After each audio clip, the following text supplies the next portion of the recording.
pasaules kara laikos bija dažādi tādi interesanti notikumi. Jā, te dzīvojās gan Vācu armijā, gan padomju štābs te bija kādu brīdi, tad bija Viļakas poliklinika.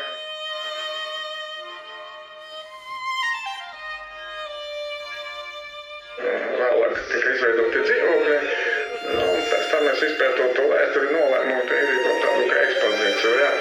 Vairākās istabās ir izvietoti dažādās tēmas, jā, tur otrais pasaules karš, tad tur ir tāda kā Čekas istabiņa, un tad ir telpa, kur izvietoti dažādi priekšmeti, kas saistīti ar tirdzniecību, kas jau tur ebrejiem tā tuvāks, jā.